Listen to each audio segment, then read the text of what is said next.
Do you like esports? Are you Korean? Do you have issues with panic attacks or crying in public? Then Dr. Wolf Schröder is the man for you. I've watched a lot of pro gamers cry over the years. Dr. Wolf is the world's foremost Korean esports crying expert. With a vast ocean of esports crying experience over the years, Dr. Wolf has developed precise, analytical techniques to uncover what your issue could be. Let's hear some analysis now. When I see players crying on stage and having like basically panic attacks, it looks like, and having, midlife crisis, mid-career crisis. When you're losing a regular season game, even if you're like a bottom table team, like that's not enough to make most players cry. You know what I mean? Like you lose a semifinal where you were favored and like you got reverse swept, like that's when you cry. Like you don't cry because you lost like your 6th regular season game in a row, unless something is going on. If you fit in one of the following categories, you are at risk. Serial inting, Renekton main, can't adapt to the meta, trauma following peanut poppy ganks, fucking draft, recurring sword flashbacks in the top lane, jungle fed your lane again, CV Max touched your shoulder that one time, victim of the sustainable virtuous cycle ecosystem, burnout. Wait, what do you mean that last one doesn't exist? But don't take it from me. Here's a personal endorsement from esteemed former OGN caster, MonteCristo. I can't argue that you have perhaps the most Korean crying experience of any esport caster across multiple esports, team-based, 1v1-based, Korean crying expert, Wolf Schröder. So don't waste any more time living a life of suffering. Get some help and book a consultation with Dr. Wolf today.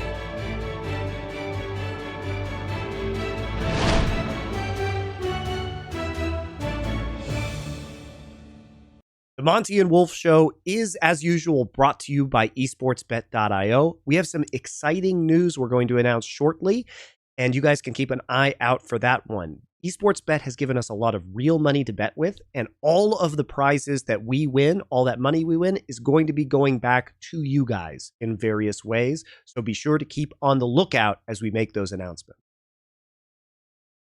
Welcome to another episode of the Monte and Wolf Show. Thank you to our editor, Adanian, for that absolutely brilliant Wolf Korean crying expert video to start things off this week. You didn't even know he was doing it. I didn't know he was doing it. He just did it. So what did you think about our edited clip about our last video? You are, in fact, an expert in Korean tears.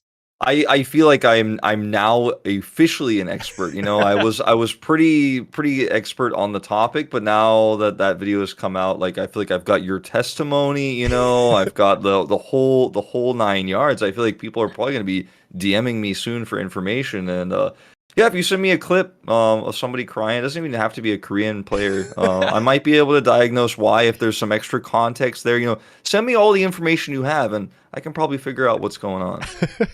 I love that. I also am looking forward to us now being able to get you into a doctor's coat and then have you review the top Korean tiers of all time across all esports, of course. Everyone, you've seen a lot of tiers as we described, a decade plus of Korean pro gaming crying experience.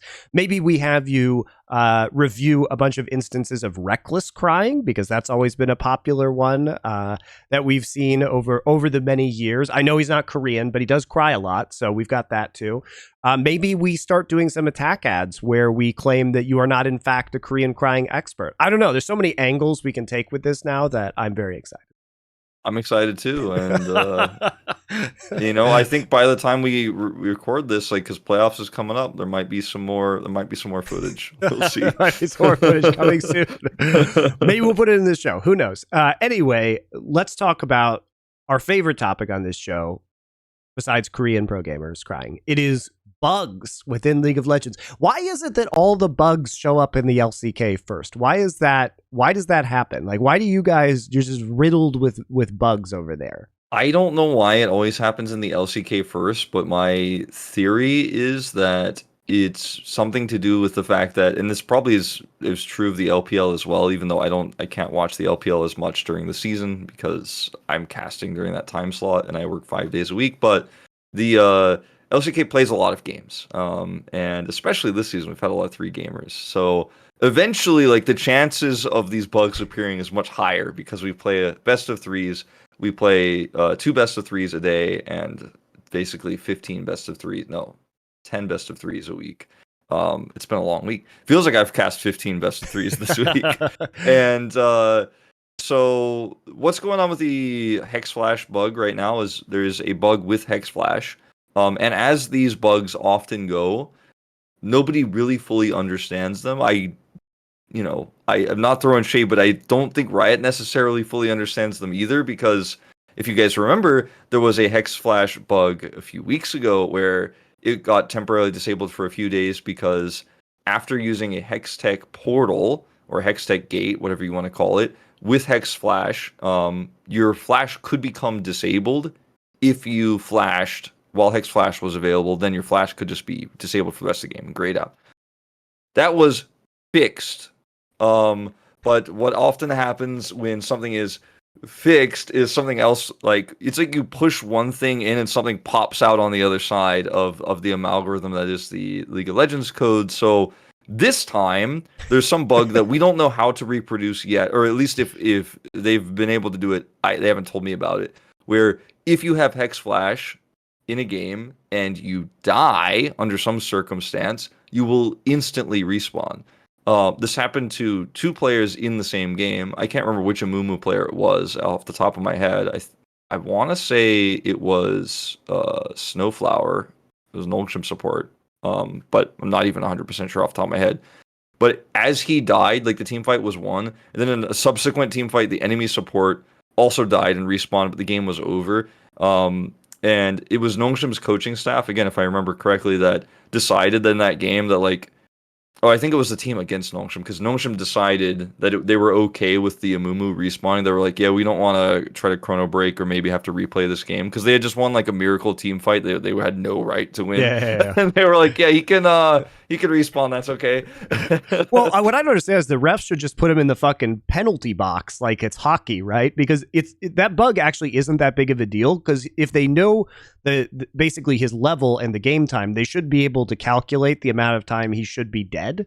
And then therefore you can just put him in the penalty box and the ref can sit there with a stopwatch, right, on their phone or whatever, and just say go when he's ready to leave, right? That should be doable.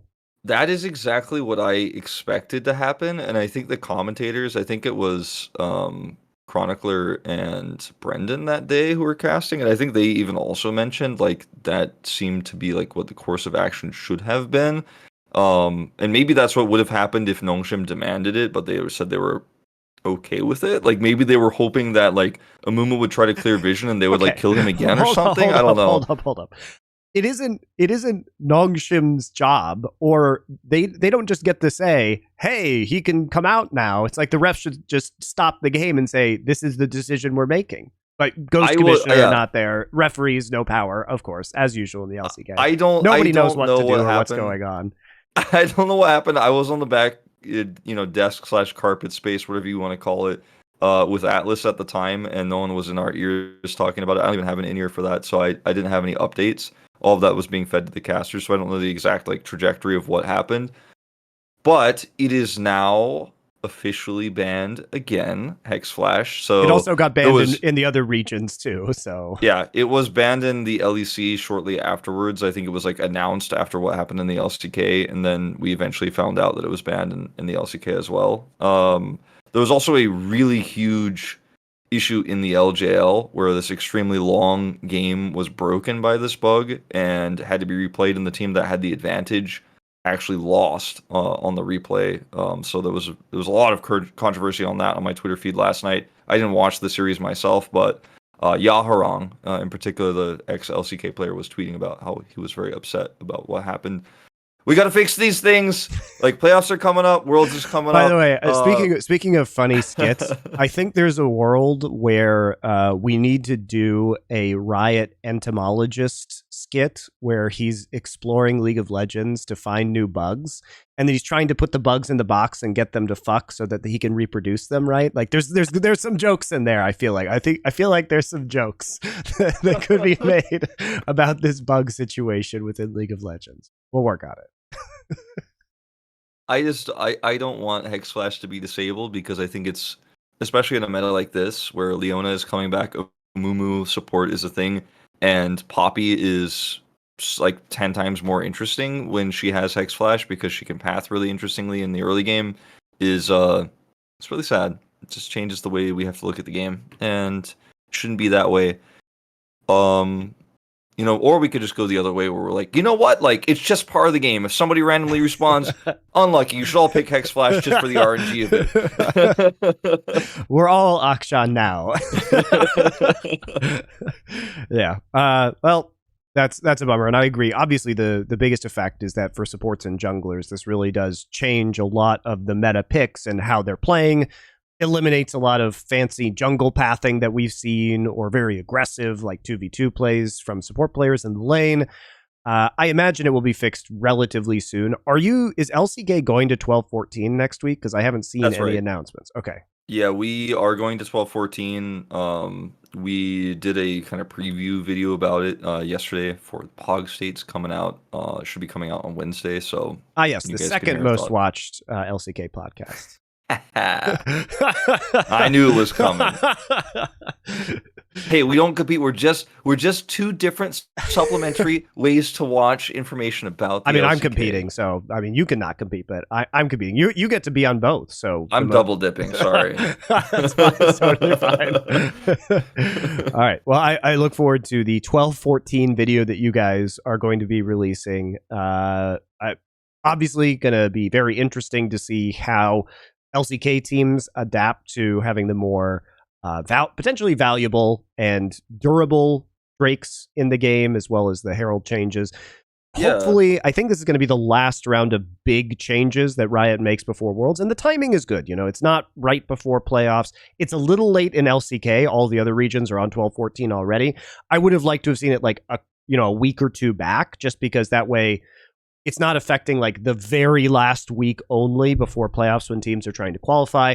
But with that said, at least in LCK, it is fortunate this time that the playoffs seem like they're pretty much locked up. Like, we're not going to have one team like eliminated from playoff contention, most likely because of this, or not at all, in fact.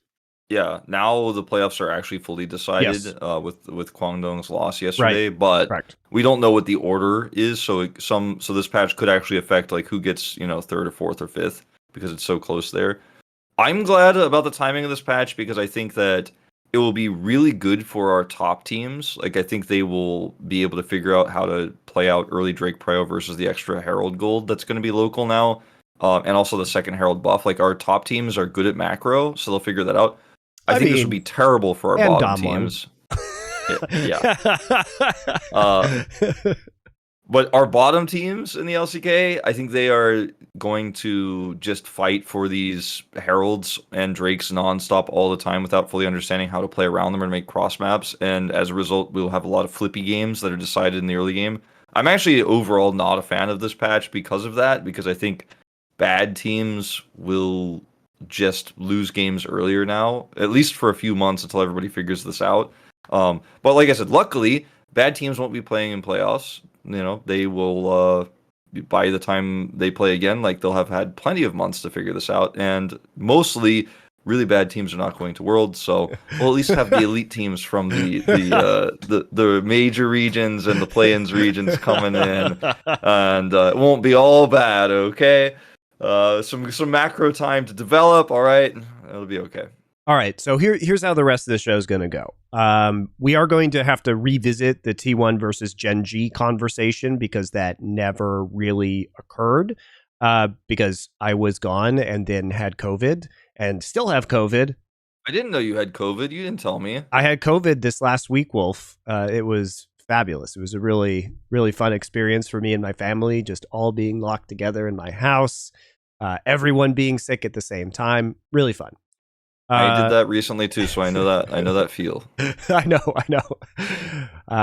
And so we are going to have to talk about that match because it's going to be incredibly impactful and also will shape some of our discussion of the playoffs next week. We are also going to be talking about some of the good or like the better teams that are coming in, or teams that have made changes. Obviously, we have to touch on DAMWON KIA's performance and them taking out Kellen and putting Bible in. We also probably should talk about Liiv SANDBOX and KT, which had a very interesting best of 3 this past week. Now, We are going to say goodbye to all of the bad teams that are not in playoffs, but that is going to happen next week. We will prepare our eulogies for these teams. We will eulogize them at their funeral in the year 2022. It will be the last time we ever have to talk about them. Thank God. I will never have to talk about Fred and Brian for the rest of this year, or Nongshim Red Force, or Hanwha Life, or the Guangdong Freaks. I will not miss any of them at all. Will I miss any players from them? Yeah. No. You will. Keen. I'll miss Keen. You'll miss Keen. That's it. I think he's the only one I'm going to miss. Not BDD? No, I don't like BDD. You know, the LCK added these cards recently where you can actually pick up these limited edition trading cards for the LCK. And we were like, oh, can we have those? Because they have a book of all of them, and it's really cool. And we were like, can we have all of them? And they were like, no, you can only have one. And because I don't have that many of them, they're very limited editions. And they're like, who's everybody going to choose? I chose BDD. Nongshim What? BDD. Yeah. For the memes? I mean, I think it was such a memorable season for his performance and for... All right. Well, I don't want to talk about this right now. Okay, you can show us. Did you have the card? No, I don't have it yet. But... Okay, well, once you get it, you can show it to us, and you can eulogize Nongshim Red Force and the there we tragedy. go. Hopefully I'll have it for next episode. The tragedy of BDD. And then we'll also obviously be previewing the first round of playoffs, which is kind of up in the air right now because 3 of these teams are all tied between 4th and 6th place. So let's start off. Actually, before we do, let's take a quick break, guys, before we get into the actual analysis and discussion. So here you go. Enjoy, and we'll be back. Speaking of that real money that we were discussing using earlier, I'm going to go ahead and put a USDT prediction on a match you may not expect me to, and that's T1 versus DAMWON KIA. Now, the reason we're picking this one is that it's likely to be completely meaningless for T1, because if Gen.G beats Fred Brian earlier this coming week, then this match won't mean anything. T1 has no motivation to win because they cannot get first place, and they also can't fall out of second place within the LCK standings. Meanwhile, DAMWON KIA is going to be fighting very hard for playoff seeding, meaning this match has a lot on the line for them, potentially. So considering we have these delicious 3.395 odds, 395 odds, excuse me, for DAMWON KIA, we're going to go ahead and put $250, a little bit, on the hope that DAMWON KIA actually pulls this off against a T1 that may not be wanting to show anything for playoffs. See how it does next week. Welcome back. Let's talk about Gen.G versus T1 right now. It was a fun game. It was a really good series, honestly. I was right. You were right. Not, you were not 100% right. It's funny because I really felt like with blue side advantage, they were just going to be able to pull it off. Like, that was the one thing that pushed me over the edge. But you were like, okay, I'm going to be frustrated about my Gen.G vote because it's the more correct one, but something inevitably will go wrong. But I won't vote for my feelings. Whereas for me, I kind of... I mean, I gave you my analysis, but there was a small feeling vote. Like, my emotions affected my choice. And you know what? This time, like, I was wrong, and Gen.G crossed the finish line very quickly. They lapped T1, and it was a very one-sided series. So. I actually, I disagree with that part of it. If we actually, as we dive into this, I don't think it's fair to say that it was super one-sided, especially when the first game was just so incredibly close. And honestly, T1 played out the early game really, really well with their pick composition. To me, that was really just a gem of a game overall. And it answered the last couple weeks, Gen.G versus T1 and Gen.G versus DAMWON KIA have answered some very critical questions for me about Gen.G, which are, what happens when Gen.G doesn't have this early lead where they just absolutely like galaxy smash someone and get a 5,000 gold lead at 15 minutes into the game? Because we didn't have a lot of evidence that they were capable of engineering methodical comebacks against very good teams. And I think both against DAMWON KIA, where they almost did it twice, actually. They almost came back in 2 of those games. They did come back in 1 of them. And against this T1 roster, they did a really good job of coming back in this early game when T1, I think, played it very, very well in the early game. Game 2 was a different story. It was significantly more one-sided, right? But I think at least what was impressive to me about Gen.G is that they didn't get flustered. They didn't overplay their hand. When they started falling behind, they kept Peanut on track to get up to level 6. They would put Chovy in a lane very far away from the 5-man roving gank squad that T1 was running. And so he was able to get this insane amount of farm in this game and then come back. And we saw the same thing versus DAMWON KIA, which is a series we'll get to in a little bit. But against Azir, it's like when they start losing, Chovy goes into a side lane. They're very smart about how they allocate their resources, and they maximize the amount of gold on the map while kind of turtling up and playing safe. And that allows them to activate their scaling. It allows Chovy to absolutely pop off in some of these team fights. It allows them to wait until they see that opportunity to come in and just grab somebody with the Skarner and then start to win this game because they know they have this scaling edge. Yeah, it's really interesting how Gen.G has been able to both accelerate games when they are ahead to take a massive lead, but also slow them down significantly when they are behind. And they do it through side laning. And Chovy is one of the best players in the world, if not the best player in the world, at actually getting that extra farm and side laning without dying. He pushes the envelope, doesn't die, goes somewhere else. He will take all the CS on the map. I would love to have a stat. Like I've been asking Riot, like when are we going to get the stat in the game of how much farm spawned versus how much a team got? Like let's say like they got 90% of the minions that spawned on the Rift that game, because I feel like Gen.G with Chovy on their team would probably have one of the highest numbers that we'll ever see. Also Ruler, because Ruler also just will absorb minions and then not die isolated. But like there's a real almost poetic nature to how in that game while Gen.G was behind, they never forced bad team fights or decided, oh, okay, we're if we don't win this fight, we're gonna lose the game. They just avoided the fights they weren't ready to take. They got the farm up. And then Peanut was like, they'll make a mistake and I'll be there and I'll impale them. And when he grabbed Zeus in that first game and pulled the Gwen in, that's actually normally, in a lot of different game states, a very risky thing to do because the Gwen can survive so long, even if she's in melee range, because she gets those extra resistances from her mist. Could survive long enough and then lifesteal her way up to enough time to where the AD carry then comes in and finishes people off. But they focused her down, and that was a huge turning point in that game. And Gen.G, like, never for a second didn't look like the game was not just exactly how they planned it. It was not, but you know what I mean? Around those later fights, they were like, exactly as I planned it. Yeah, Zeus is going to run and we're going to pull him. That's the end of the game. We did it. Yeah, and while we don't have the exact stat you're looking for, Wolf, there is a stat which is the average share of the game's total lane CS. So of the total CS that comes in lane, what percentage of it goes to Gen.G? And the answer is 51.6%, which is a full percentage point higher than the next team, which is KT at 50.5. So 51.6% is a big, big advantage, even though you say, oh, it's only 1.6% above 50, right? And considering that Gen.G is winning all of these games, that you're like, oh, it's not that much. But when you compare it to other teams, it's actually huge. But the real stat is their jungle percentage, which is that the average share of games total jungle CS, they're at 59%. They take all of their opponent's jungle all of the time.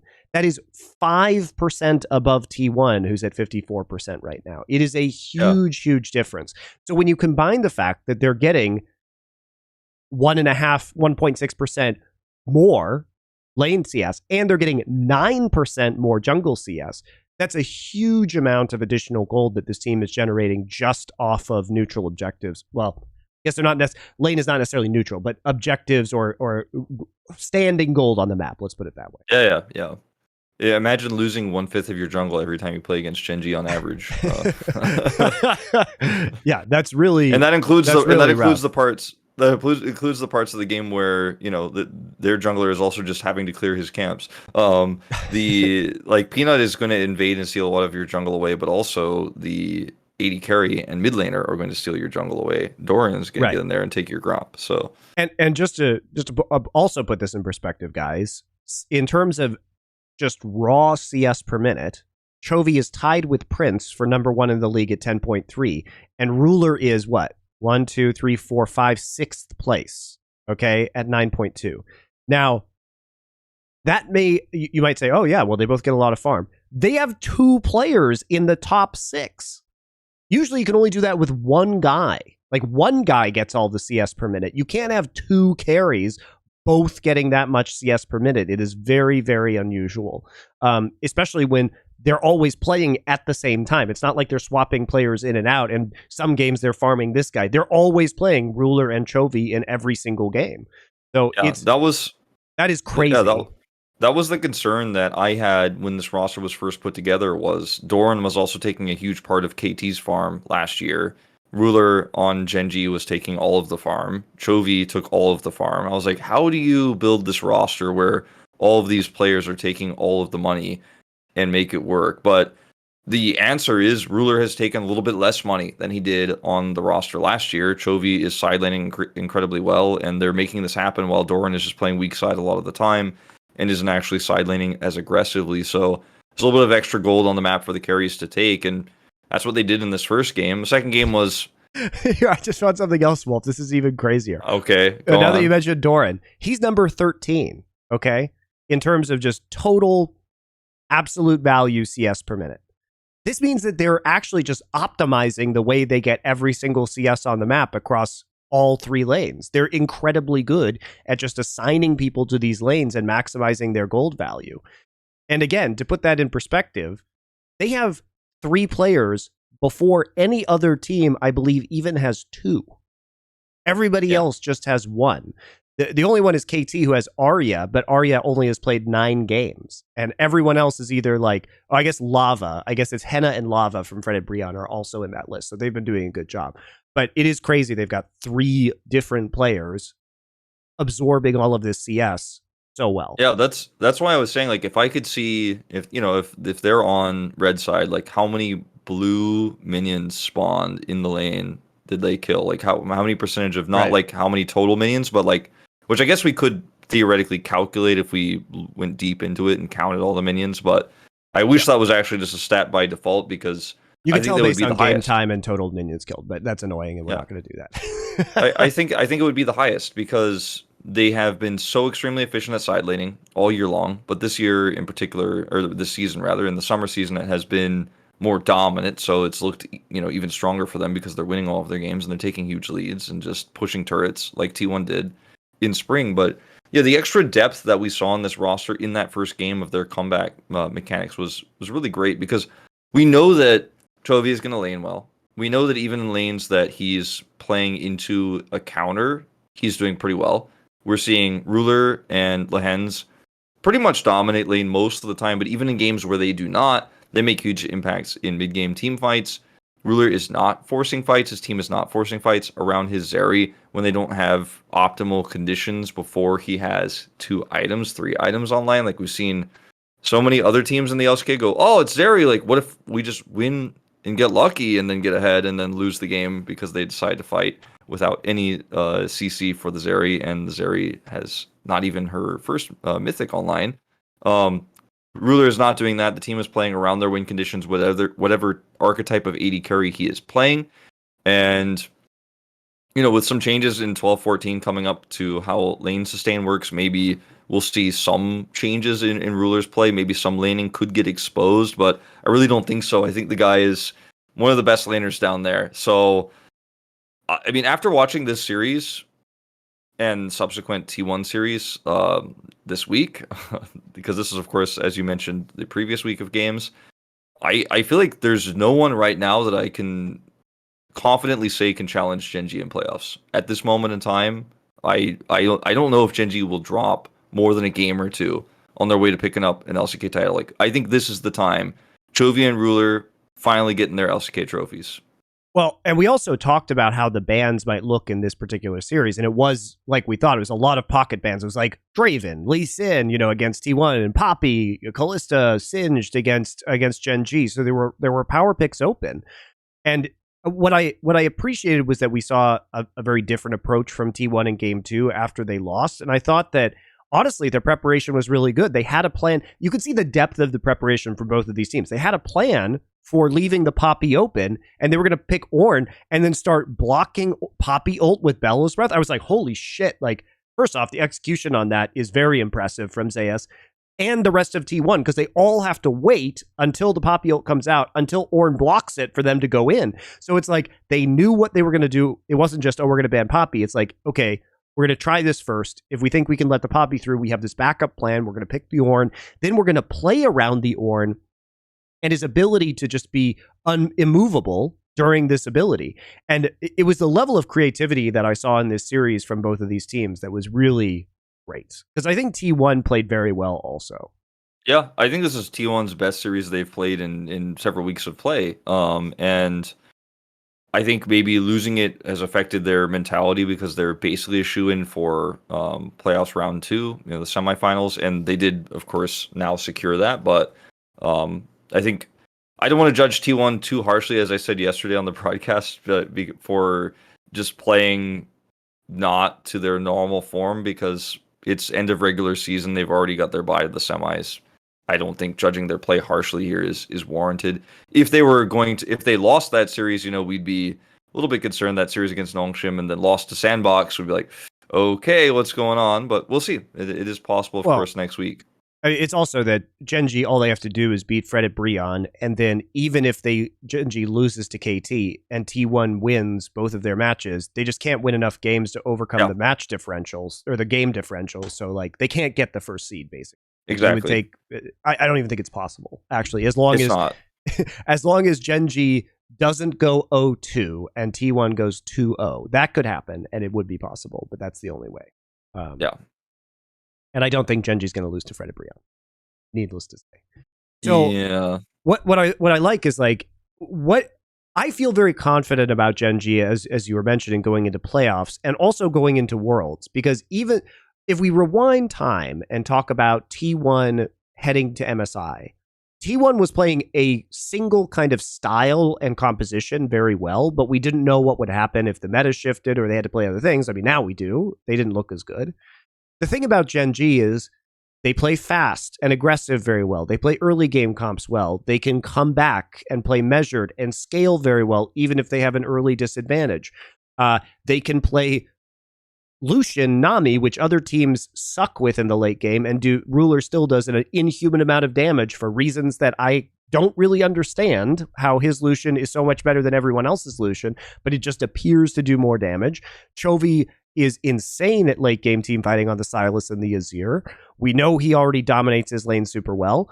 We now have the question, what happens if there are 7 junglers banned in one game and Peanut has to play fucking Skarner? He's still good. So how do you stop this team? Doran has had a good split. He's playing tanks well. He'll play Akali. Like, where is the exact weakness within this roster? Because they almost force you to ban their stupid pocket picks like Singed, and then they just beat you any way they want to.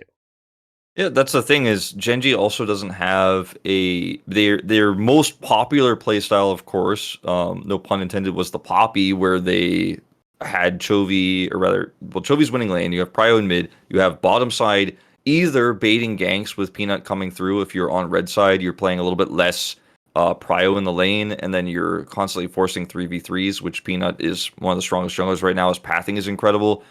Or you're pushing aggressively in the lane if you're on blue side and Peanut is diving the turret with Poppy. That was the normal MO for Gen.G for most of their wins, which is exactly why, as you were saying, they T1 planned that counter with the Bellows Breath and stuff like that with the Also, if you guys want to see that, check out on this channel the video I made about Peanut's jungle pathing, because it will explain all of this in 10 minutes. So there you go.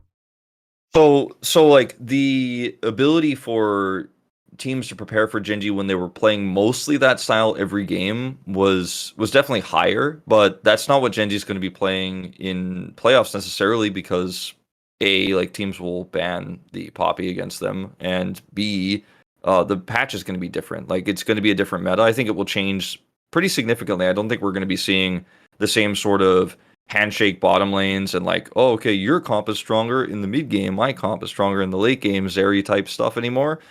But even when we did see the extremely dominant Poppy style from Gen.G and teams started banning it, they just flexed into other stuff. They're willing to play the hyper late game. They're willing to play the mid game. They're willing to play around a mid pick where Chovy has extra prio and playmaking on an Ari, on an Azir. They'll play the Corki, sit back and poke. That's of course been removed from the game, but like Gen.G has shown us so much versatility that unlike T1 in spring season, who were either like memeing in their games pretty much, or were just winning with the exact meta picks and just bombshelling people early, taking all their turrets away and getting a 5,000 gold lead, just like Gen.G is a lot of the time.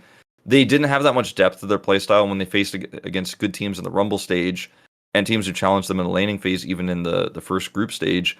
They faltered, and I don't think that Gen.G will have that same problem. Also, in the past, Gen.G has had BDD, who is extremely inconsistent as a player. He will either have the most clutch pop-off performance, like he did in the first few games of that semifinals at Worlds, or he will just really mess it up and overextend and try to be clutch, but then actually cost his team big. Jovi's not like that. He's extremely measured, and I just don't see a world where Gen.G choke while they have so much in the past. What do you attribute Chovy's development to? Because we had Arnold Her on this show and talking about how Chovy wanted to be on Gen.G because of the additional structure that Gen.G was providing for him. Is this structure, you think, something he needed, or is it just he lost enough times that he was finally humbled into potentially changing his play style? What do you think happened here? Because he's been the same guy for a long time, and finally it looks like he's Pokemon evolved to his next form. If you look at the roster that he played with on Hanwha Life last year, there were some older like figures on the team, and like the head coach Kesman is also, very old and has been around for a long time.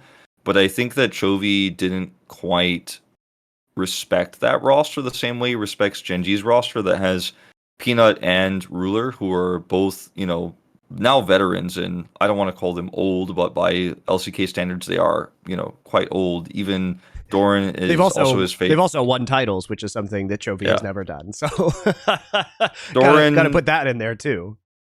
Doran, his former teammate from the Griffin days, of course, Lehen's on the roster as well. I think Chovy, in the past, probably, like, this is just my personal take. I don't want to say he scoffed at the idea of, hey, maybe be with the team more, farm less, like, let's be more impactful around mid-game fights. Like, not only do I think Chovy might have somewhat ignored those types of discussions in the past, because he was like, I'm the best player on my team, like, you can't tell me what to do. He might not have said that, but I think he probably considered it. Not only that, but he wasn't as close with the players he was playing with as I think he is on the roster of Gen.G. So now he's playing with players he respects. He knows them. He likes them. So I think that if you add those things together, as Chovy has also aged himself and has matured as a person, as a human, I think those losses humbled him a little bit. He now has an insane support system of players around him, and he has Score, who's just really smart. And I did doubt at the beginning if Score would be able to be dominant early. I thought it would take a few years for us to be like, yeah, that's the Score effect, because he was in the military and he would have to catch up on the meta and stuff. But we know now that that's not really an issue and wasn't really an issue. And by the way, I've been to both facilities. I've been to the Hanwha Life Esports facility and the Gen.G facility. I think they're pretty. I've also been comparable. to the Gen.G facility, and it's extremely nice. Yeah, the Hanwha one is also extremely nice. Like, I think they're, very comparable. It's not like Chovy went from like rags to riches. Now he's like, got like people massaging him between games or something. Like, it's very similar setups, and like they both have like a lot of recreation rooms, and there's a lot going on over there at Hanwha too. So I think it's really just about the players he's playing with and how happy he is to be on a team where the four people with him are on his level and not being like the guy who's just trying to maintain his KDA on another roster. I think on the DRX roster, like, you could make an argument that like the players were on his caliber, but Hanwha Life, I think definitely not. And now, looking at Gen.G, he's not just Chovy, he's Chovy on a good team. And I mean, all the memes, like, there's memes in Korea, there's memes in the West about, oh, Chovy just gets CS, but he's not that good. Like, oh, look at Chovy's CS though, like kind of as a meme, like as they're losing the game, but he has the most CS. Like that's kind of a thing that I think probably haunted him a little bit as a player because people are always asking about him in interviews, like, wow, your CS is so good, but you guys keep losing, kind of thing. And now it's like, no, your CS is really good and you're winning and your team is utilizing your side laning extremely well. Like, and nobody's going, wow, look at the CS as he lost because he's just winning over and over and over again. So I think for him, it's probably cathartic as well that he's finally like, look at what happens when I'm on a super team. I told you guys I was good. I am sad, as an aside, that they didn't actually break the single game win streak because they fucking lost that game to DAMWON KIA. When they were at 17 and they were almost at 18, which is the number that SKT had in the winter season 2013 to 2014. It has to be said, they did go 9-0 in 3 best-of-5s in playoffs to achieve that. So the regular season doesn't carry that same weight, right? But to me, Gen.G, had they been able to beat that streak, it would have been more impressive than T1's match streak in spring, because T1 was beating Gen.G twice when they didn't have their players due to COVID, and also in many of those games looked kind of bad. Whereas it's much more impressive to just win every single best of 1 that you're in and 2-0ing absolutely everybody and looking incredible while doing it. Yeah, and that's like, if you actually go back and turn LCK into best of 1s, like T1 wouldn't have had that streak. I know this is a thing that people always try to use to like take things away from LCK streaks and stuff like that. But Gen.G were on a game streak, so that's just far more impressive. Like it's just way more consistent, and they still can get the highest differential of games. That's currently plus 29. I believe they can go up to plus 31 if they win every other game. Yes. And go plus 4 next week. So still possible. It would be funny if they've only lost 4 games, 2 to DAMWON KIA and 2 to T1. That's it. Yeah. They literally, no other teams have even taken a game off of them.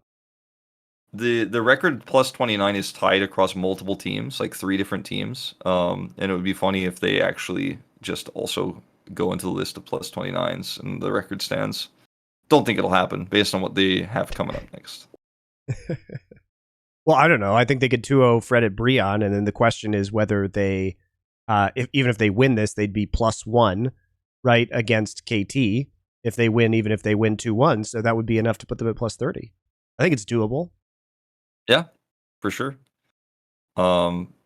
I guess we should talk about that Gen.G DAMWON series now that we're kind of getting into that topic. Yeah, for some reason, these teams have played each other close twice now, and you wouldn't think that DAMWON KIA would be the team necessarily having Gen.G on the ropes, but it seems like when they face off, you see some wild stuff, and Gen.G nearly came back in the second game where DAMWON KIA got a massive early advantage and Canyon was playing Karthus jungle. How many different champions has he played now? Like 13, 14 different jungle champions? It's got to be somewhere between like 13 and 15. I stopped counting.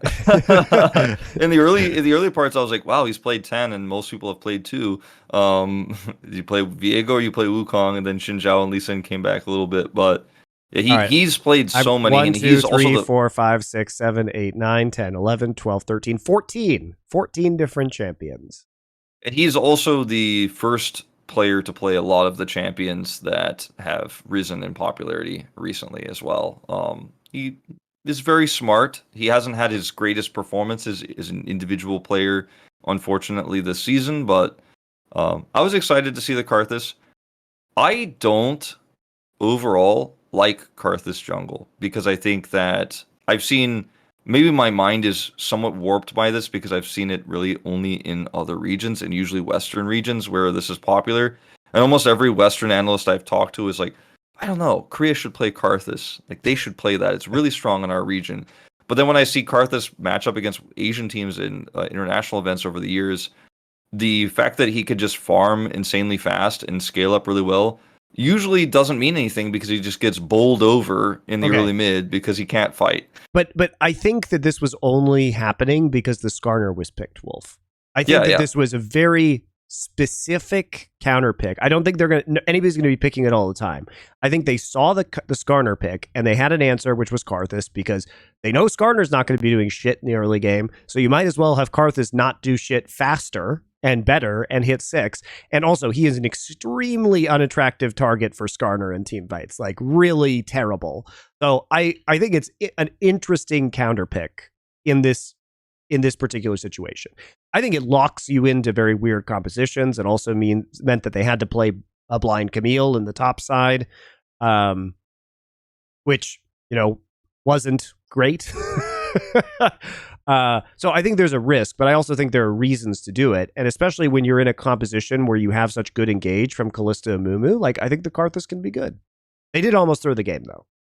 Yeah, they did, but I think we can somewhat look past it because the early parts were played so well. And the second part of what I was going to say about the Karthus in the early game and how he just usually gets totally owned by more aggressive, for a long time, Gore Drinker junglers. Now the meta has changed a little bit, but it's still just melee junglers who do a lot of burst damage. And if Karthus encounters them, he will die. So his ability to farm quickly doesn't mean anything if he can't actually make an impact on lanes, because the enemy jungler will accelerate his lanes, and then by the time Karthus is like, aha, but my ult's doing a lot, he's just standing there on the fountain alone while the team is getting ready for the next game, because they've already lost it. That's generally what happens, I think, in my experience with the LCK and the LPL when they deal with Karthus. But in this game, Canyon not only was able to get through, first of all, like you said, he picked him into the Skarner, who can't really impact his jungling that much early, can't gank hard before 6, and then he made several gank attempts with his wall and his slow, which normally we almost only see Karthus in the West. Like we see it in Australia and America and Europe and mostly America and Australia. But when you see it, it's usually just somebody killing minions and then eventually ulting in a team fight while also trying to do some extra poke damage and gets one wall off in a team fight, and you're like, well, that's it. That's what he does. And everyone's like, that's so strong. But in this game, Canyon actually made an impact around the map, which I thought was really amazing. And he used his wall to gain vision around objectives. And it was a really clever game from him. And I think if it's played like this, maybe we could see it more. I think a lot of people are calling for more fiddlesticks in the LCK for a similar reason. But People I just think don't both understand what these AP junglers do to team comps. They actually just fuck up your team comps because it telegraphs so hard what you're going to do in your solo lanes that it makes it very difficult. Like you just have to have AD solo lanes, and when you make that reveal, it just kind of ruins a lot of opportunities, especially because there are, you kind of know the AD's going in top because it's probably not going to go in mid in most cases in this meta. So it locks you into very strange situations, I think. You also know that when the jungler is a Karthus or a Fiddlesticks, or a Nidalee or any of the other AP junglers people are always hoping for, Talia, that the comp has to have some sort of other frontline or will have to play around burst and CC and pick, because you can't front to back with a Fiddlesticks jungle if you don't have like an Oran top or something like that. We're being critical of this, but actually it was really good in this situation. Yes. It was actually good when they first pick a Mumu and Kalista. They have an Ari for some additional engage or follow up, and they see the Skarner. Like in this specific instance, I think it's good. It's good. Yeah, and I think it was played very well.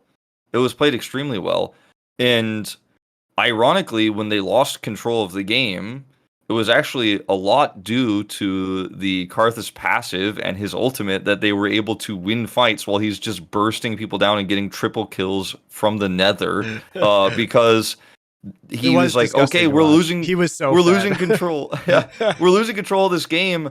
However, 3 of your players who won the team fight are now dead, and you can't actually kill us or end the game. I think that was a huge part of why Gen.G, when they took back control of the game, couldn't actually end it. It was a very close game, like unbelievably close, and that also is a big credit to Gen.G to even come back in this game, especially with a Renekton. Like the fact that they were able to do so well and come back in the late game, it honestly said very good things about Gen.G, despite the fact that they got kind of wrecked early. And that was the game where Showmaker had to teleport to the minion to escort it to finish the game as well, right? If I'm not mistaken. Well, That that's just that Doran made whole a crazy play when they were about to lose by teleporting with like no yeah, HP himself into the mid lane just so that they couldn't finish. I mean, there was some really impressive yeah. like That individual heads up play by Gen.G. that moment was for me the most exciting thing I think I've seen in the LCK in several weeks was watching Doran instantly realize he could, if he teleported mid, hold the wave to buy enough time, and they should be able to win the next team fight with the staggered respawn timers of DAMWON, who didn't really have anything else they could do on the map. That you could either push to end or just give up control, and then Gen.G would be back to square one. So he teleports mid, saying, "Okay, we're gonna just buy enough time. I'll sacrifice myself there." And then Showmaker's instant reaction to teleport to the minion to make sure it doesn't die was beautiful, and it's something that you don't really see in pro play very often. So as a result, you don't expect players to be able to instantly snap decision, make the right call in this moment. And I was very impressed with both of those players at this moment in this one in a million scenario that occurs never, but they still knew exactly what to do. I loved that moment. That was for me like the most hype moment. I voted for Showmaker and the POG for that because I was like, if he doesn't save that minion, who knows? We're still in the game. And I thought that moment was really awesome for both teams just making that snap call. The game wasn't really about that until the final moments, but in the final moments it was, and that was really cool. And the third game of the series also ended up being kind of insanely close as well. So it is worth looking at this. I think if we're going to talk about takeaways for both of these teams, now Bible had a kind of questionable debut, especially his, earlier that week when DAMWON KIA got 2-0'd by Liiv SANDBOX. There were some struggles in the bot lane, especially during the laning phase that saw them falling behind early. However, his Amumu play was fucking insane in game 2 versus Gen.G, like really good. And also what I noticed is that if we were to, it hasn't been DAMWON KIA's flexibility or a lack of creativity in their draft or the ability to kind of fool their opponents and be clever in the draft phase or with their team compositions or even play out the early game. The problem with DAMWON KIA has been their mid and late game shot calling. And when I was listening to Bible in those games, he was just dominating some of those comms in the mid and late game, which may exactly, it may be the shot in the arm they need. Yeah, and this is exactly what I was trying to tell people about this guy before he played, was because when he was picked up, I had heard from some Korean analysts and journalists who had kind of had the information that the first thing that was kind of leaked was, okay, Birdall is being sent down to challengers. The only reason why you would do that is if you wanted to pull somebody up, and we didn't know who it was going to be, but a lot of Korean challengers people were like, it's going to be Bible. This guy is insanely good at shot calling, and he's been nicknamed the Brain by a lot of Korean analysts because he leads DAMWON KIA's challengers team, which is a very strong roster with really talented players. Poolbay, especially in the mid lane, someone to look forward to in the future. But he leads this team extremely well, and he's famous for doing so and being extremely communicative. So a lot of people speculated it would be him, and when I heard that, then I found out that it was him. My expectation was going to be that he's going to be playing for the rest of the season and playoffs, which is a risky move for DAMWON, especially considering, he's really confident in his shot calling in challengers. But this is Showmaker, right, that you're playing with now. This is Canyon. Nuguri, This is Nuguri. world champions. I was really surprised, like you're saying, because I would have thought that he would have some nerves or like maybe he would just be like, it's a very Korean thing to just kind of like be a little bit more passive, like take a back seat. I know he's already been through the military, which means he's on the old. I think he's 21, right?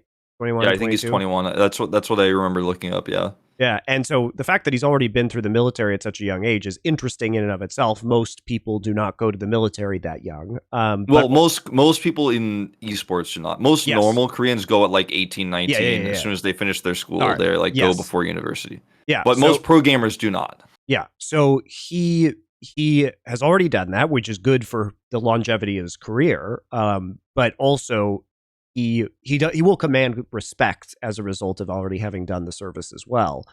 But to listen to him in some of these games, just completely controlling, and the engages, the comms, everything was very surprising to me. Very surprising.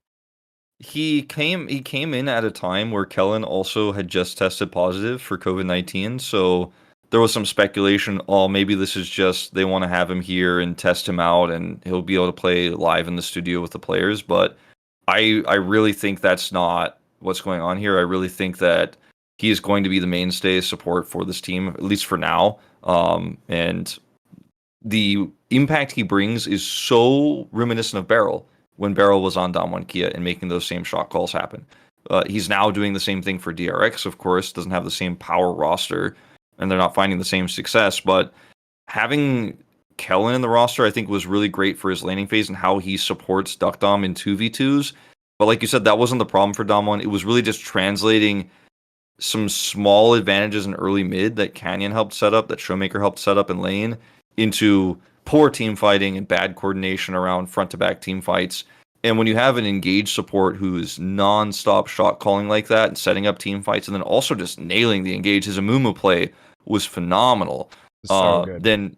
Then it works out, you know, and I'm so happy we have this new sudden pop-off player. Like, it's very rare to see somebody who's not even really that hyped up just appear, be good, be a shot caller at a young age of top players. Like, this scenario is just so unusual that it's really hype, and I hope he stays with the roster for next year. I love his name too. There's so many jokes you can make about him being the word, right, or the truth, or that Damwon found God. Like, who knows? I mean, you can make so many different kinds of jokes about this guy, which is just it's what you want in a pro player name, especially because he is the one doing all this shot calling. I think, you know, we've only seen him in 2 series. His first series, he kind of got bodied in the lane in game number 1 versus Liiv SANDBOX, and then game number 2. There were some really bad shot calls made from DAMWON KIA, like them teleporting mid when DuckDom and Bible were half HP and Bible didn't have Alistar ult, and then them just kind of inting. I don't know if that was Bible. Maybe that was a mistake. Maybe that was the series before they were like, okay, we're actually going to listen to this guy now. I don't know what was going on in those comms, but I did think that the engages in their series versus Gen.G and their overall shot calling looked way better than it did versus Liiv SANDBOX. Yeah, I agree. I think there's still obviously some bugs to work out and some kinks to work out in terms of how this is going to work long term, because you did just randomly put like a new boss into this team basically. In like, I think that Showmaker, Nuggery, Canyon, these players should be humbled this season. They really should. They have not even individually had great performances. And that's something that always drives me crazy, because a lot of people just pretend like they did because his name is Nuggery. He's actually top laner in the LCK. I'm like, well, no, he's not actually. Canyon's had some great games, but he's also had some fucking stinkers. And for whatever reason, he actually just like sucks against Krakow. Yeah. So and he sucks against Pioshik too. I don't know what it is about like him versus Pioshik and him versus Krakow, but he just gets dumpstered. Yeah, maybe he just doesn't. Maybe he doesn't respect them, and so makes mistakes. I don't know. It's hard to like quantify sometimes too Canyon's mistakes and errors, because he's still a good jungle player. Like, he's still in the top half of the LCK in my opinion, and B, I think a lot of people just judge him not based on his current form, but based on his past form. Like, he's chasing his own ghost, and people are like, oh, he sucks. I'm like, well, I mean, he had a few bad games, but he's also had some great games. He just isn't the MVP of Worlds Canyon level, and that's okay. Not everybody's going to maintain that form forever. But I'm hopeful. Again, like, I feel like every time I do this podcast with you, I'm like, I'm hopeful for DAMWON KIA. Like, the World's meta is going to change. I mean, this team is really flexible. It's like, yeah. And the problem with this team is it's the same problem that many super teams have, right? Which is like, if they're not functioning properly, you know that literally at any point in time, they could just snap into form and then be godlike, right? It's not, we're seeing it kind of with Vitality and LEC right now, which is that they sucked, didn't look like they would ever figure out their early game, and then all of a sudden looks like they figured out their early game. There aren't that many pieces that have to fall into place for DAMWON KIA, because it's not for a lack of early game power from that we've seen from this team. It is a lack of being able to close out these games. And even as we are super critical of DAMWON KIA, they're still in 4th place in the league right now. They still have 2 very winnable games this next week. And the reason why I say that when they play T1 is that T1's going to have nothing to play for, guys, because as soon as Gen.G beats Fredit Brion, that match is meaningless, which means that DAMWON KIA might well beat T1 because T1 isn't going to want to show any strats for the playoffs. And DAMWON KIA will want to win that game, most likely. Exactly. And also, that T1 Sandbox series is... T1 has already secured second place, so it matters a lot more for Sandbox actually than it does for T1. Just for like what their final standings will end up being, make sure they end up ahead of KT Rolster. And I think that's the next matchup we should talk about was Liiv SANDBOX versus KT Rolster. Oh come on, dude! KT breaking my heart. Should have. I can't believe they lost the 3rd game in that series. That was so fucking ridiculous. Well, I also can't believe they lost the first game because they had a massive lead, and it was, like I said on the broadcast, I don't know if you watched the cast or if you just skipped through it, but it was almost Icarus-esque. They were like, okay, yeah, Rascal's ahead, we will win these team fights. I'm like, no, you're not supposed to win these team fights. You shouldn't even take these team fights. Like, oh yeah, Rascal's going to kick into 3 people. I'm like, look, yeah, but they'll just turn on him and kill him. I don't know. Look, I hated that draft. The problem is that when you see the Gnar and you're like, ah, yes, you've activated my trap card, top lane Lee Sin. There's a reason why Lee Sin sucks in solo lanes. And it's not because he can't abuse and get advantages in those lanes. It's because he's a fucking turd in the late game. Like he is a champion that does not need that amount of money or resources to do Lee Sin things. And so when you spend all that money on a Lee Sin and the Lee Sin is fed, he still does exactly the same amount of things that a Lee Sin who isn't fed does. So he's just a black hole of resources. So he's like the last guy you want. And it was really fun. I admit it was very fun to watch him just knock the shit out of Dove in the top lane and have to laugh while he was just soloing him. But when it came to the team fights, he was playing into a Sivir and he just got his kick spell shielded. And then he's like, oh shit. And then also they just Liiv SANDBOX just picks Skarner at last and is like, well, Lee Sin, if you come into the backline, I'm just going to grab you. And what the fuck are you going to do about that? Absolutely nothing. So yeah, I mean, you say KT should have won. My response would be, no, Lee Sin sucks and they should have lost. Okay, but I also think they shouldn't have forced those fights where Rascal's trying to kick spell-shielded Sivers. They should have just let their comp scale and then look for picks with the Lee Sin. Now, Lee Sin is also bad at side laning. That's another reason why he's not... I mean, look, he can escape really well in the side lane. I appreciate your optimism. I respectfully disagree that they were going to outscale that game when they were playing against a Sivir and a Silas and a Skarner and a Gnar. Like, there is no scenario where that fucking gets better for them. Like, I get that they have Zeri and they can get Viego resets, but at the end of the day, they had very few win conditions because of this fucking Lee Sin. Yeah, I mean, I'm not talking about late game. I just mean not like, okay, Lee Sin has 2 kills, we can do whatever we want. I'm like, well, I mean, maybe wait until Zeri gets her Phantom Dancer, and then we could talk about a front-to-back team fight where you can actually have an impactful kick, or if the Skarner impales the Lee Sin, it's a win condition for you because now your Zeri actually can go in and there's a front line there. Because the Skarner's pulling away the Lee Sin, and he can maybe get out and help peel. The last game was really quite sad. And I mean, the second game was a stomp for KT, and the third game was the one that KT like just chucked. Well, what was the big difference in game 3 for like game 1, game 2? Rascal has counter pick. He dominates the lane, and then on the Akali, he makes a huge impact elsewhere on the map. K2 were winning all over the map, but Rascal gets to basically freely assassinate people all game long.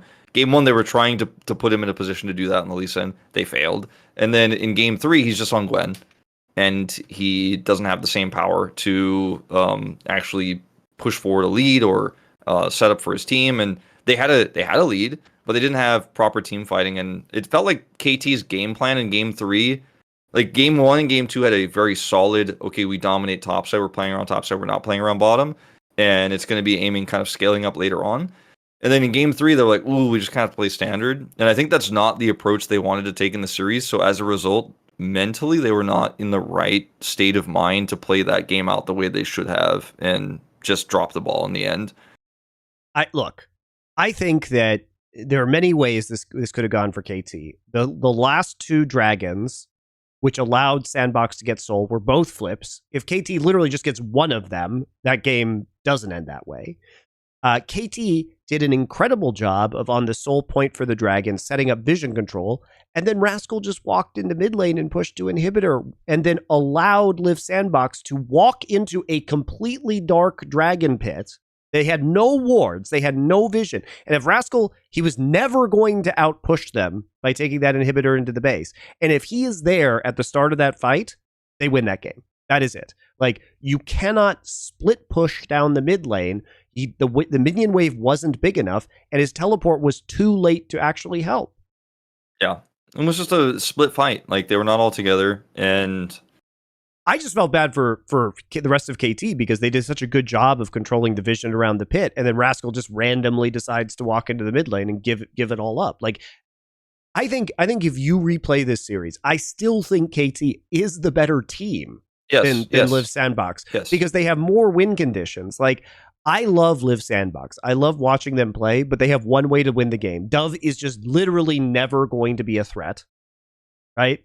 Closer is limited in his champion pool, so it's Prince or bust, basically. And some people might say, oh, well, KT's the same way. They're not. They actually have more threats on this roster, especially because they're better they Liiv SANDBOX. They're better Liiv SANDBOX. And my theory, and we're going to talk about this a lot more next time, but my theory right now is that Gen.G, if both of these teams go to the second round, Gen.G will pick Liiv SANDBOX because they are the weaker team, and they are the team that will be less of a threat, and Gen.G will be happy to say, yeah, no, I don't want to play against KT. I'm not actually going to take that risk, because KT so much more versatile as a roster. Now, I'm frustrated in this series because I think both of these teams are like number 3 and number 4 at this point, and both of them look really good at times and at some aspects of the game. KT needs to shore up their consistency and their team fighting and being all on the same page and shot calling. Liiv SANDBOX needs to understand their win conditions and not just into team fights they shouldn't be taking. Dude, I'm like, if you could fix both of these issues, we have 4 really good teams in the LCK, but instead we have 2 good teams and then 2 half-good teams. I mean, I fucking love Krako, but the fact that Krako was allowed to win Game 3 after he hideously inted the mid lane turret and then just completely was useless and inting every single aspect of the map on this Poppy was deeply offensive to me. Like, Krako, you are not allowed to win that game. It is illegal for you to win that game. He, by the way, I don't know if you caught this, but he was very emotional and very upset after that game. And then because Prince got POG, he played so bad. And Prince got POG, but Prince, of course, was not there because he has COVID.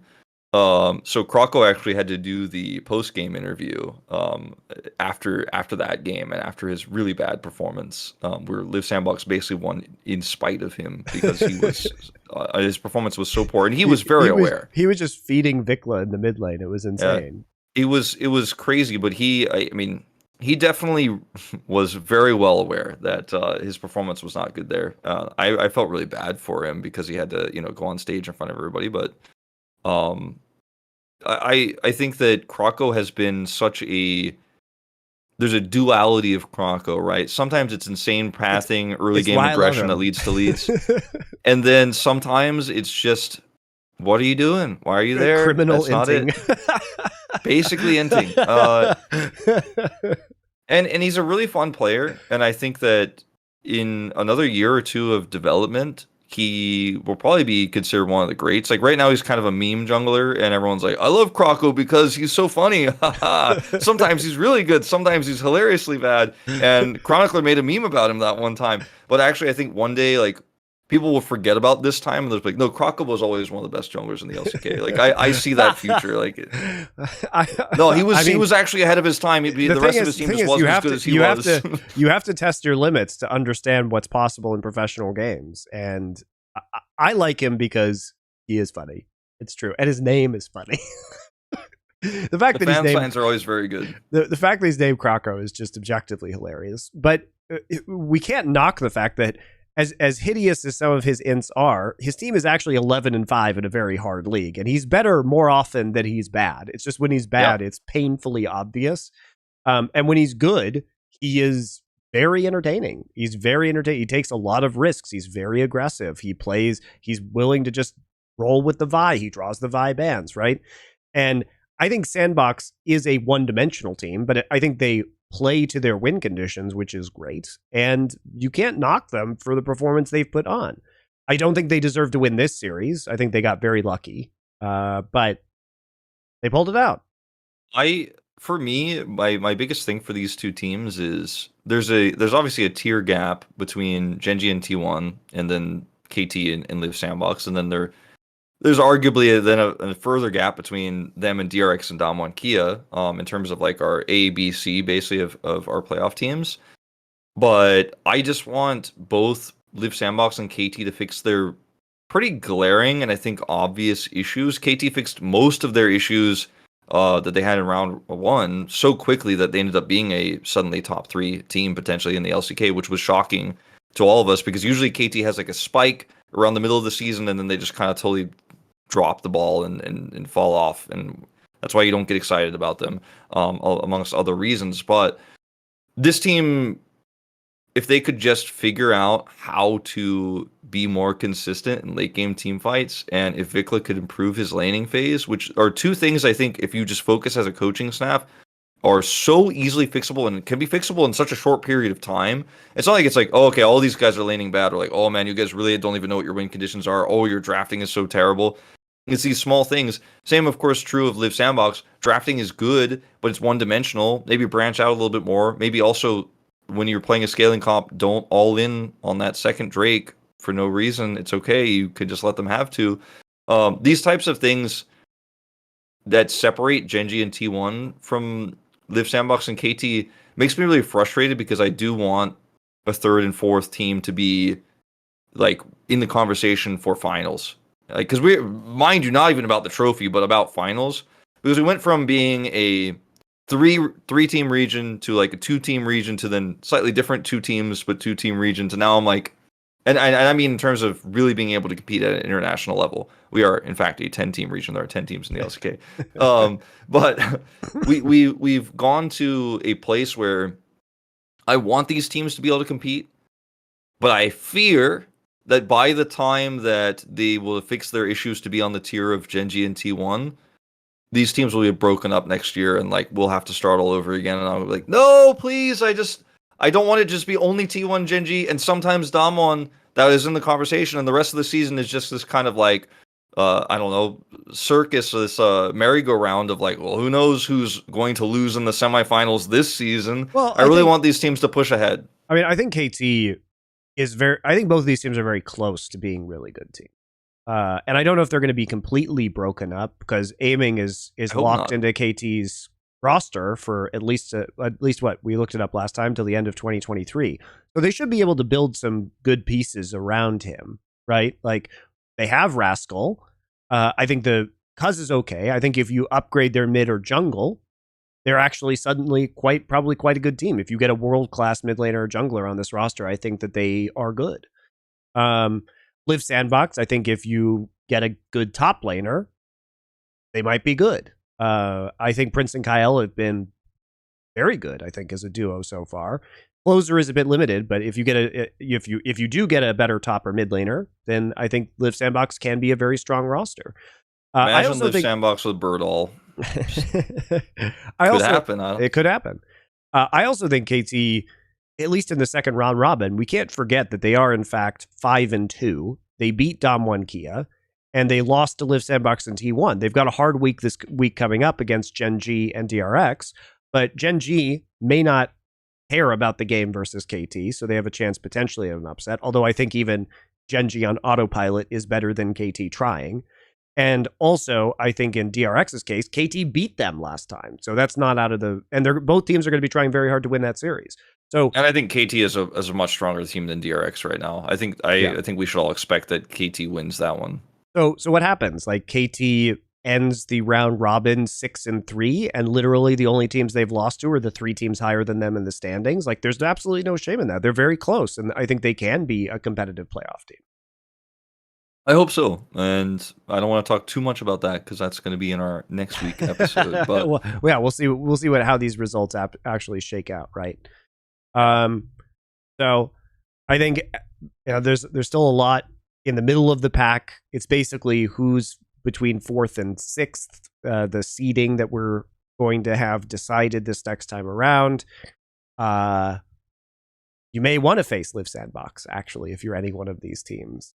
I think that I wouldn't want to play against DAMWON KIA, let's put it that way, because even if you think they're not very good right now, the threat of them suddenly becoming good is very scary, whereas the rest of the teams are known quantities, and they're probably not going to magically play way above the level that we've seen. But DAMWON KIA is just a bomb that could go off at any point in time. Oh, absolutely. I mean, it went off against Gen.G, and even though they ended up losing the series and almost lost that second game that they won, I think that there's a world where in a best of 5, Damwon wins game 1 with a really cool draft, has a mental edge, and has, of course, side selection advantage while you're swapping between them. And, maybe. It's not out of the realm of possibility. I'm overall very disappointed in Damwon's form, but again, it goes back to holding them to a higher standard. And so we just have to wait and see. I think this playoffs will be way better than Spring's. Oh, yeah, for sure. Spring's playoffs was miserable. And so I think we will actually care about all of the games this time. So out of the 4 teams, based on which 4 teams do you want to go to Worlds based on their current form? It's obviously Gen.G and T1. We'd love to see there. Yes. I want to see DAMWON. I want to see DAMWON because I think they again have so much flexibility, and the way they've drafted and the way they've played the game this year, and especially in summer season, is so experimental that I think that they're one of my best, the one of the teams that's in the conversation here outside of T1 and Gen.G that I give the best chance of adapting to a new meta very quickly. Yeah. Whereas I think Liiv SANDBOX and KT have done very well in this meta, specifically because of Prince and aiming. And if it's not an 80 carry meta, if something completely changes, then that could be a huge problem for them. Whereas I don't think DAMWON KIA is as reliant on Duck Dom. DRX, I do not want to see at Worlds. That I will say right now. Come on, what about Deft? I mean, I would love to see Deft win a title or at least get to perform at Worlds for the last part of his career, but I think the team around him is not consistent enough right now, and DRX has really disappointed me in the second round robin in terms of how they've been playing, and they had a plummet from where they started off in the season. They took so many upset wins in spring, and I think their read on the meta was really good early, but then once everybody else figured it out, they were even stubborn to change how they were playing and were reliant on Kalista Azir, which is how they were winning most of their games. And then Azir fell off, and then people just banned Kalista against Deft every game, and they haven't looked the same since. Yeah, there's also the real question is, go ahead. If they lose to KT next week, then they will have literally lost to every other single team in the playoffs in the second round robin, which is a terrible sign for them. Just terrible. I was going to say they beat DAMWON. They did beat DAMWON, which was that series is one I don't like to think about, but it was more. I think it was more of telling for DAMWON than it was for DRX. Let's just say. The real question is, do we want KT or SANDBOX? Because DAMWON is probably going to. DAMWON is probably going to get in. I'm so conflicted about this, Wolf, because I think KT will do better at Worlds, but also I think Liiv SANDBOX will be funnier at Worlds. I have to pick between which team I think is better versus SANDBOX being. I really just want to see Croco at Worlds. I'm not going to lie. I would. So DAMWON KIA is probably going to go because of their points from getting top 4 last season and making playoffs again. And if they win the first round, like they might not even have to play through like a gauntlet for play-ins. But they're probably going to go. But in a way, just like personally, in terms of performance, who's going to win? Definitely rather have DAMWON. Definitely rather have KT. But going back to like which one's more fun, I would actually rather have Liiv SANDBOX and KT than DAMWON. Just because so those players get Worlds experience? Or? Yes, because I want to see those players get World experience. And also, there's this weird feeling if DAMWON goes to Worlds, people who don't watch the LCK, because way more people watch Worlds in the global audience than watch the LCK, there's this feeling of, oh, DAMWON is that team that won that one time recently. And so it's the same team, and so they must be super sick, and they must be on the same form. And I think expectations, even for analysts who will be casting Worlds and not actually, following the region as closely, might have wrong expectations about DAMWON. I think all of the, DAMWON's a world champion, etc., all these narratives, I think, feel false for them this season because they haven't been dominant. And I, as a viewer, I watching it, like being from this region, like I want to make sure the story is told correctly. I'd much rather see the Worlds fans, like just across the world who don't watch the LCK, get to see a new generation of LCK players and be introduced to KT Rolster, who's such a famous storied org from multiple esports over time. And since it's been so long since they've been at Worlds, like most new fans have never even heard of KT Rolster, which is unbelievable considering their rivalry to T1, the most famous league team. And then Liiv SANDBOX, also new organization that nobody's really heard of outside of Korea, plus new players. So as much as I love Showmaker, Canyon, Nuggery going back to Worlds, and of course Deft, for the LCK and for me personally, the more new players and the more new teams, even though KT has been at Worlds before, the more new teams get introduced to the fans and gets people interested in our region. That's what I want. But for winning, yeah, probably KT and DAMWON.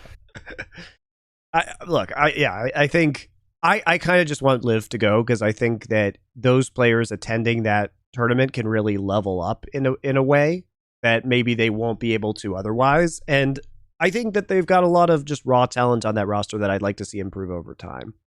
In addition to it being very funny, very entertaining to watch them. You love to see it because they're just so strong in certain ways and just have such glaring flaws in others that they are just fun. They're just fun to watch.